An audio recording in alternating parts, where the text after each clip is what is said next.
ঘরোয়া লিগে রেকর্ড গড়ে টানা ৫ মৌসুম লিগ শিরোপা জিতেছিল বসুন্ধরা কিংস।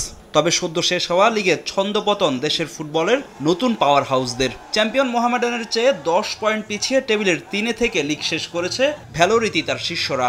লিগ টাইটেল হারালেও ঘরোয়া অন্য ২ ট্রফি ঘরে তুলেছে কিংস। তারপরও মৌসুমকে সফল বলতে রাজি নন ক্লাব সভাপতি। বসুন্ধরা কিংস যে খেলা উপহার দিয়েছে তাতে অ্যাজ এ ক্লাব প্রেসিডেন্ট হিসেবে আমরা পুরোপুরি সন্তুষ্ট নই।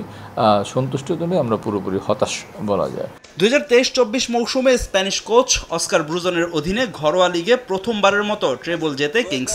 তবে এই স্প্যানিয়ার্ডের রেখে যাওয়া লেগাসি ধরে রাখতে ব্যর্থ রোমানিয়ান কোচ ভ্যালোরিতিতা।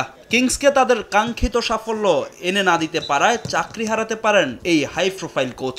দুর্ভাগ্যক্রমে হলেও সে দলটাকে আসলে এক সূত্রে গাঁথতে পারেনি, আমাদেরকে প্রত্যাশিত ফলাফল এনে দিতে পারেনি। তো আসলে সব কিছুই কিন্তু ফলাফলের উপরেই সন্তুষ্টতা নির্ভর করে। তো যে সব দিক বিবেচনা করে আমরা এটুকু বলতে পারি যে আসলে আমরা আমাদের কোচের পারফরমেন্সের উপর এবছর সন্তুষ্ট নই। গেল মৌসুমে বসুন্ধরাকে সবচেয়ে ভুগিয়েছে তাদের বিদেশি ফুটবলাররা। তাই আগামী মৌসুমে সেখানে বড়সড় পরিবর্তন আনতে যাচ্ছে ক্লাবটি। অধিকাংশ বিদেশি ফুটবলারকেই ছেড়ে দিবে বসুন্ধরার জায়ান্টরা। সামনের বছর আমাদের আসলে অন্তত বিদেশি নিয়ে এই মুহূর্তে আমরা কোনো পরিকল্পনা করিনি।